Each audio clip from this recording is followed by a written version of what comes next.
So hello guys, it's Ayush और मैं तुम सभी का वेलकम करता हूं चैनल के एक और ब्रांड न्यू वीडियो में। और आज के वीडियो में हम लोग एक्सप्लेनेशन करने वाले हैं चेनसो मैन सीरीज के एपिसोड नंबर 3 को। So now without wasting any more time let's get on to the explanation. Episode शुरू होता है, हम देखते हैं पिछले एपिसोड में पावर ने जिस डेविल को मारा होता है उसकी वजह से मकीमा पावर और डेंजी को लेक्चर दे रही होती है। मकीमा पावर से बोलती है कि तुम्हें कोई भी चीज करने से पहले सोचना चाहिए कि उसके रिजल्ट्स क्या होंगे। यहाँ पे अभी तुमने इस डेविल को मारा है, पर अगर इसके चक्कर में कोई सिविलियन डेविल हंटर हर्ट हो जाता तो नॉर्मल लोगों को ऐसी चीज़ों के लिए अरेस्ट कर लिया जाता है। मकीमा साथ ही साथ डेंजी को भी बोलती हैं कि अगर ये कंट्रोल में नहीं आई, अगर इसने कुछ भी ऐसी उल जलूल हरकतें की तो तुम्हें भी इसकी वजह से प्रॉब्लम हो सकती है। डेंजी ऑब्वियसली बोलता है कि मुझे क्यों प्रॉब्लम फेस करनी पड़ेगी इसकी वजह से। आगे मकीमा हम लोगों को बताती हैं कि पावर फील्ड बनने से पहले एक ब्लड डेविल थी। इसके बाद मकीमा पावर से बोलती हैं कि शायद तुम डेविल हंटर बनने लायक नहीं हो, पर पावर झटपटाते हुए बोलती है कि मैंने अपनी मर्जी से नहीं किया, इस ह्यूमन डेंजी ने मुझे करने को बोला था। डेंजी रिप्लाई में बोलता है झूठी औरत, और वो दोनों आपस में लड़ने लग जाते हैं। मकीमा उन दोनों को शांत कराती हैं और बोलती हैं कि देखो, मुझे मतलब नहीं है कौन किसको ऑर्डर दे रहा है, कौन किसके रास्ते में आ रहा है,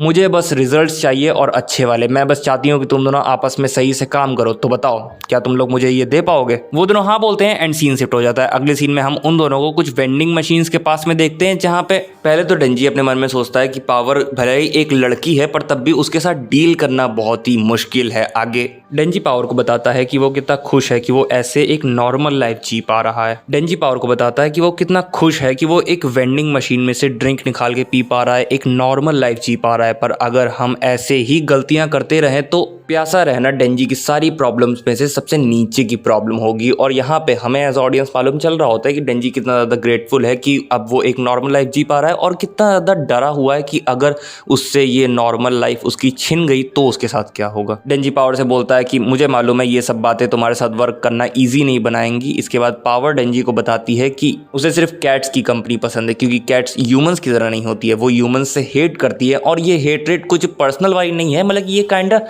डेमोनिक इंस्टिंक्ट है जो डीमंस के अंदर होती है। पर इसी के साथ साथ वो डीमंस से भी हेट करती है, क्योंकि एक डेविल ने उसकी पेट कैट को उससे ले लिया था, उससे मतलब कि किडनैप कर लिया था। एंड अपनी पेट कैट को वापस पाने के लिए ही वो ह्यूमंस के साथ, मकीमा के साथ वर्क कर रही है। डेंजी बोलता है कि मैं इन सब बातों को नहीं समझ पा रहा हूँ, पर हाँ, अगर तुम्हारी पेट एक कैट के बजाय एक डॉग होता तो जरूर मैं समझ पाता, पर मैं कुछ बूब्स को प्रेस करने के लिए कुछ भी करूंगा। इसके बाद पावर बोलती है कि ठीक है, अगर तुम मेरी कैट को ढूंढने में मेरी मदद करोगे तो मैं तुम्हें अपनी चेस्ट प्रेस करने दूंगी। एंड भाई साहब, इतना सुनते ही बंदा पूरा बदल गया। डेंजी बोलने लगा कि इस डेविल की हिम्मत कैसे हुई एक पेट कैट को किडनैप करने की, चलो हम लोग साथ मिलके इस पेट कैट को रेस्क्यू करते हैं। नेक्स्ट सीन में हम देखते हैं डेंजी और पावर ऑफिस आए हुए होते हैं, क्योंकि अपेरेंटली पावर अकेले कहीं पे भी बाहर नहीं जा सकती है। इस वजह से डेंजी ऑफिस में परमिशन ले रहा होता है पावर को बाहर ले जाने की। इसके बाद हम लोग उन दोनों को ट्रेन में देखते हैं, जहां पे पावर डेंजी को बता रही होती है कि वो रास्ता जानती है, वो जगह जानती है कि कहाँ उस डेविल ने पावर की पेट कैट को रखा है। पर वहां पहुंचने के बाद पावर उस डेविल से फाइट नहीं कर पाएगी, क्योंकि वो डेविल जैसे ही पावर को देखेगा वो वैसे ही पावर की पेट कैट को उसके अगेंस्ट यूज करने की कोशिश करेगा, जिसकी वजह से पावर उस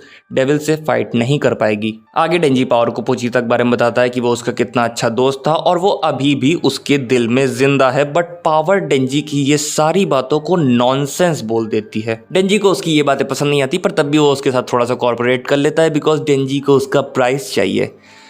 यहाँ पे मैं क्रीपी नहीं बन रहा हूँ, ठीक है, एंड मैं है ही ऐसा। इसके बाद सीन शिफ्ट होकर मकीमा के ऊपर चला जाता है, जहाँ पे हम देखते हैं कि उसके हायर अप्स, उसके जो सुपीरियर्स होते हैं, वो उससे बता रहे होते हैं, बोल रहे होते हैं कि अमेरिका और सोवियत संघ के बहुत सारे रणनीतियाँ चल रहे हैं और अमेरिका शायद डेविल्स और डेविल हंटर्स को मिलिट्री में यूज करने की कोशिश कर रहे हैं। But hopefully in future Japan की सिर्फ एक लौती प्रॉब्लम डेविल्स ही रहें तो ज्यादा सही रहेगा। इसके बाद वो लोग मकीमा से उसकी टीम की प्रोग्रेस पूछते हैं। जैसा कि मैंने तुम लोगों को अपने प्रीवियस के चेनसो मैन वाले वीडियो में बताया था कि की एक स्पेशल यूनिट के अंदर वर्क करता है, जिसके अंदर अब डेंजी और पावर भी हैं, और मकीमा उस टीम की लीडर है। मकीमा अपने हायर अप्स को बताती है कि हाँ, प्रोग्रेस सही चल रही है, एक जो पर्सन है वो बहुत ज्यादा प्रॉमिसिंग है और जो दूसरा पर्सन है वो बहुत ज्यादा इंटरेस्टिंग है। हायर अप्स बोलते हैं इंटरेस्टिंग से तुम्हारा क्या मतलब है, तुम्हारा काम बस उन्हें ट्रेन करना है, उनसे अटैच मत हो जाना है। इसके बाद सीन शिफ्ट होता है, हम देखते हैं मकीमा बाहर आती है तो कार के अंदर आकी मकीमा से पूछता है कि आप डेंजी में इतना इंटरेस्ट क्यों ले रहे हो। मकीमा आकी के सवाल का जवाब देते हुए बोलती है कि जो डेविल डेविल्स होते हैं वो नेम से बनते हैं और उन्हें जितना ज़्यादा फियर किया जाता है उनकी ताकत उतनी ही ज़्यादा बढ़ती है। जैसा कि अगर एक कॉफ़ी डेविल को एक कार डेविल से कंपेयर किया जाता है तो कार डेविल कॉफ़ी डेविल से ज़्यादा स्ट्रांग होगा, क्योंकि लोग कार से ज़्यादा डरते हैं कि हाँ ये कार मुझे ठोक के मार सकती है, मेरी जान ले सकती है, पर कॉफ़ी से इतने लोग नहीं डरते। और एक पर्सन जो कि चेनसॉ के अंदर ट्रांसफॉर्म हो सकता है, मुझे तो ये बात बहुत ज़्यादा इंटरेस्टिंग लगती है।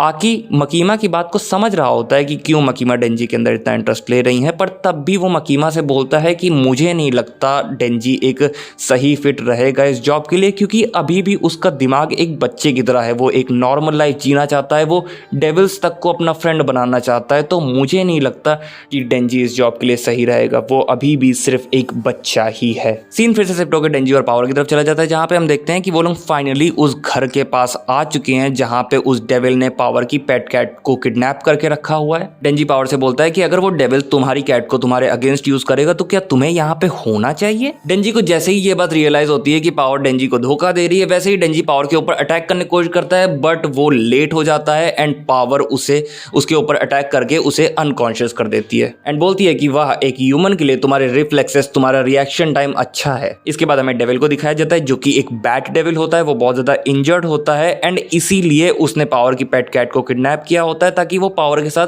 डील बना सके कि तुम मुझे एक ह्यूमन ला के दो, बदले में मैं तुम्हारी पेट कैट को रिलीज कर दूंगा। पावर डेंजी को हैंड ओवर कर देती है, वो डेविल डेंजी का खून पीने लगता है। उस डेविल को डेंजी का खून पसंद तो नहीं आता, पर तब भी उसकी चोटें हील हो जाती हैं। बैट डेविल बहुत ज्यादा डिसगस्टेड होता है कि कैसा खून पिला दिया उसे, और वो किसी दूसरे शिकार की तलाश करने लगता है। तभी पावर उससे बोलती है कि मैंने अपनी डील का पार्ट पूरा किया एक ह्यूमन को लाके, तुम अपनी डील का पार्ट पूरा करो मेरी पेट कैट को रिलीज करके। वो डेविल कहता है कि हाँ, मैंने बोला तो था मैं ऐसा कुछ करूंगा, बट तब भी अभी तक मैंने तुम्हें पनिश नहीं किया है मुझे इतना खराब खून पिलाने के लिए। एंड वो इतना बोलते ही पावर की पेट कैट को खा जाता है। इसके बाद पावर को फ्लैशबैक आता है कि कैसे वो अपनी पेट कैट से फर्स्ट टाइम मिली थी। जब वो अपनी पेट कैट से फर्स्ट टाइम मिली थी तब वो बहुत ही खराब हालत में थी।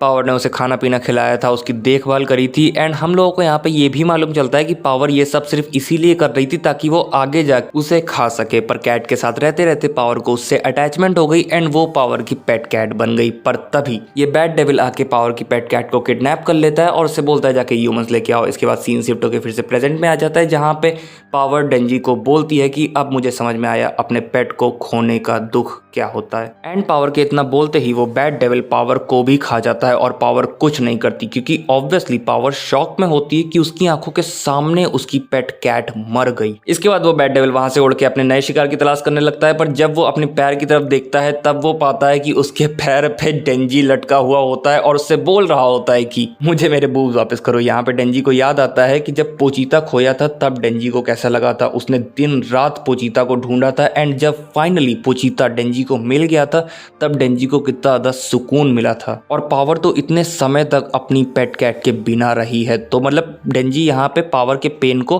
कॉम्प्रिहेंड नहीं कर पा रहा होता है एंड तभी डेंजी अपनी चेन को खींचता है एंड डेविल में ट्रांसफॉर्म हो जाता है। इसके बाद हमें एक बहुत ही तगड़ी फाइट देखने को मिलती है डेंजी और बैड डेविल के बीच में। फाइट के स्टार्ट में डेंजी और बैड डेविल एक ऑफिस की बिल्डिंग में गिरते हैं, जहां पे एक औरत होती है। तो डेंजी उसे बोलता है कि ये जगह सेफ नहीं है, अपनी जान बचाओ। आगे फाइट के बीच में वो डेविल डेंजी के ऊपर एक कार फेंक के मारता है, जिसके अंदर एक बंदा बैठा हुआ होता है। वो डेविल सोच रहा होता है कि डेंजी इस बंदे को बचाएगा और डेंजी कार को कैच करता भी है, बट बंदे को नहीं बचाता। वो मुंह पे बोल देता है कि मुझे लड़कों से क्या मतलब। इसके बाद फाइट फिर से कंटिन्यू होती है एंड इन दी एंड डेंजी जीत जाता है एंड एपिसोड खत्म हो जाता है। वीडियो खत्म होने से पहले मैं तुम लोगों को ये बताना चाहूंगा कि फाइट बहुत ज्यादा गजब की थी। मैं तुम लोगों को रेकमेंड करूंगा कि तुम लोगों को ये फाइट जाके देखनी चाहिए, क्योंकि फाइट का मजा तो भाई सिर्फ देखने में ही होता है। तो मैं उम्मीद करता हूँ तुम लोगों को ये वीडियो पसंद आया हो। अगर वीडियो पसंद आया हो तो प्लीज लाइक कर देना, चैनल पर नया सब्सक्राइब करके बेल आइकन दबा देना।